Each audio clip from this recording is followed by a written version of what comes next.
தேவன் இரக்கத்தில் ஐஸ்வர்யமுள்ளவர்.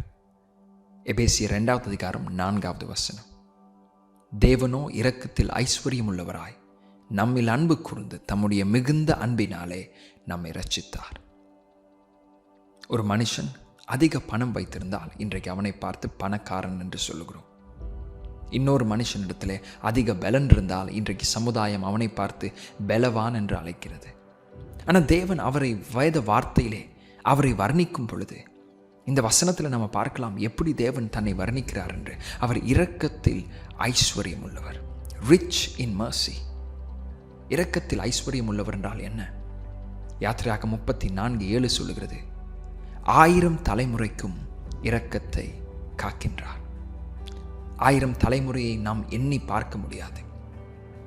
அதன் வார்த்தைகள் எண்ணத்தை நமக்கு விளங்கப்படுத்துகிறது. அந்த வசனம் எண்ணத்தை நமக்கு சொல்லுகிறது என்றால் தேவனுடைய இரக்கத்திற்கு முடிவில்லை. வேதத்தில் இன்னொரு வசனம் இப்படியாய் சொல்லுகிறது, நாம் நிர்மூலமாகாமல் இருப்பது கர்த்தருடைய சுத்த கிருபை, அவருடைய இரக்கங்களுக்கு முடிவில்லை. அப்ப வேதம் தேவன் இரக்கத்தில் ஐஸ்வர்யம் உள்ளவர் என்று சொல்லும் பொழுது இரக்கம் அவரிடத்தில் அதிகம் இருக்கிறது என்பதை மாத்திரம் நமக்கு தெரியப்படுத்தவில்லை. அதையும் தாண்டி இரக்கத்தை அவர் அதிகமாய் வழங்குகிறார். அது 1000 தலைமுறைக்கு அவர் வழங்குகிறார். அந்த இரக்கத்திற்கு முடிவில்லை. ஆனால் தேவன் இரக்கத்தில் ஐஸ்வர்யமாக உள்ளவராய் இருந்தாலும் எல்லாரும் தேவனுடைய இரக்கத்தை பெறுகிறவர்களா? நீதிமொழிகள் 28:13 நமக்கு சொல்லி தருகிறது, தேவன் ஒரு மனுஷனிடத்தில் இரக்கத்தை கொடுக்கும்படியாய் வரும் பொழுது எதை எதிர்பார்க்கிறார்? இந்த வசனம் சொல்கிறது, தன் பாவங்களை மறைக்கிறவன் வாழ்வடைய மாட்டான், அவைகளை அறிக்கை செய்து விட்டுவிடுகிறவன் இரக்கத்தை பெறுவான். மறைத்தால் வாழ்வடைய மாட்டான். ஆனால் இரக்கத்தை பெறுவதற்கு 1 அல்ல 2 காரியம் செய்ய வேண்டும். அறிக்கை செய்து அதை விட்டுவிட வேண்டும்.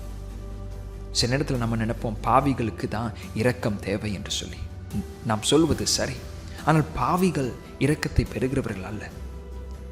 யார் இரக்கத்தை பெறுகிறவர்கள்? அதை அறிக்கை செய்து விட்டு விடுகிறவர்கள். அதாவது பாவிகள் அநேகர் இருக்கிறார்கள், ஆனால் மனம் திரும்புகிறவர்கள் மாத்திரமே இரக்கத்தை பெறுகிறார்கள். தேவன் ஒரு மனுஷனிடத்தில் இரக்கத்தை வழங்கும்படியாய் வரும் பொழுது அவர் பார்ப்பது மனம் திரும்புதலின் இருதயம். வேதம் சொல்கிறது, அதை அவர் தள்ள மாட்டார்.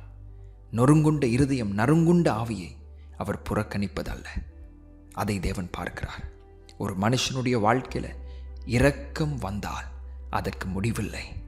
அவனுடைய உயரத்திற்கு முடிவில்லை, அவனுடைய செழிப்புக்கு முடிவில்லை.